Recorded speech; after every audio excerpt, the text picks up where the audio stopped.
Hey everybody, it's Tom Dalton from the award-winning PBS television program Under the Radar Michigan, where every week we explore the cool people, places, and things that make Michigan a great place to be. And where are we going to be next? Take a look. You know, I've always said if you don't know what to call something, just call it what it is. So what's all this? Well, this is called ArtPrize. And what is it? Well, it's exactly what it says it is. It's a big prize. Well, they do art, and it's spread throughout the entire... Can I start over? Actually, ArtPrize is a lot more than that. In only its third year, it's become an art phenomenon. 19 days, 3 square miles, almost 200 venues, and over 1,700 artists from around the world competing for almost $500,000 in prize money. Everywhere you look in downtown Grand Rapids, you'll find some of the most amazing, unique, and overwhelming art you'll see anywhere. It's a world-class happening in a world-class city. I think it's one of a kind. There's not that many places that do something like this. There's no other place in the world that it can be like that. That's what makes it such an incredible thing. And all different kinds of art as well. Here, when you look at something like what's behind me there and then see all those things, somebody's imagination running wild. Everywhere you walk around, there's something to see. All the different types of art, the different medias that they use, it's just great. So many different people, so many different exhibits, and just enjoying the beautiful weather and the scenery and seeing so many people out enjoying themselves. Heck, even the mayor thinks it's great. This is such a cool deal for our city. Well, it's unique, and I congratulate you on it because it's doing a lot for this entire state of Michigan. Now stay, you got 1,513 pieces to see. Oh boy. Okay? And plus you got to eat, you got to stay in our hotels, you got to spend money while you're here. If I only knew the mayor, maybe I'd get a free meal.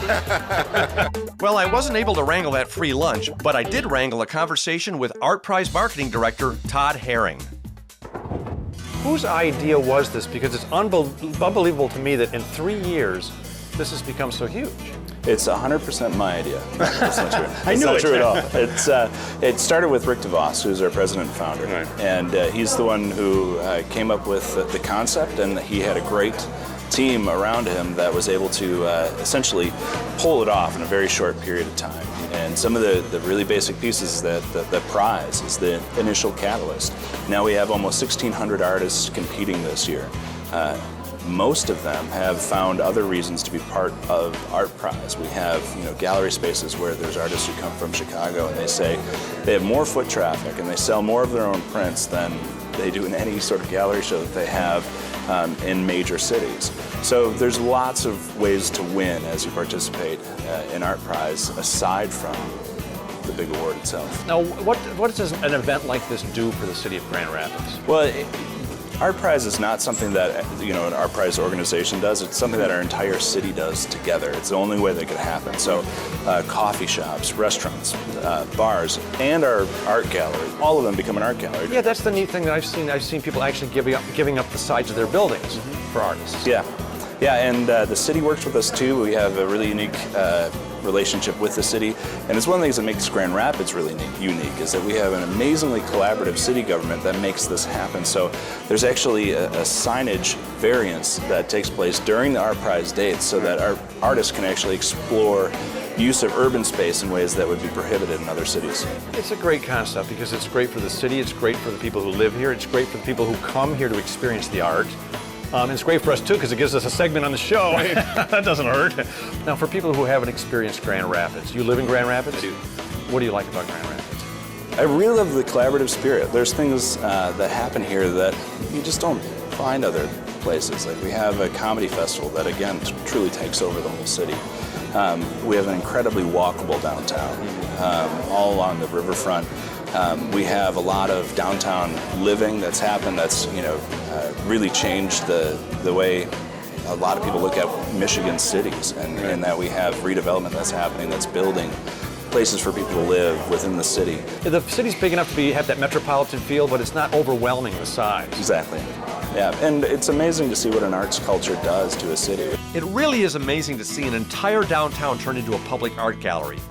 If you're into art and into big, beautiful cities, this entire event should be right up your alley. There are wonderful things to see around every corner. Now, say you're into big art, and I mean really big art. You're gonna love this. In season 1, if you guys saw us when we were up in Petoskey, we were at the Crooked Tree Art Center, and there were some tin can fish up there that I actually fell in love with. And this is the guy that made those fish. And now you made a dog? I made a big dog. The dog's name is Rusty. He's over 12 feet tall, 19 feet long, and came all the way from the UP. The detail Rich Brandstrom put into his creation is incredible. And the best thing is that there's a story behind every part. The little window on the back side, what is all that in there? Well, the piece is entitled Self-Portrait of the Artist, and the whole thing is a metaphorical self-portrait of sorts. The window in the belly actually represents a scene from about 5 years ago of my wife leaving me. She basically said I worked all the time. I was the hardest working person she knew that never got anywhere. So that scene is, I've heard that is too. me in the doghouse, basically. And the whole moral to that is your wife may walk out on you, but your dog will always stick by your side. Well, I don't know about you guys, but that story alone was enough to swing my vote Rusty's way. And apparently, I wasn't the only one. We were thrilled to see that Rich's creation took 5th place in the competition. Almost as thrilled as we were to be in Grand Rapids during ArtPrize. If you have the chance, I highly recommend you check this out.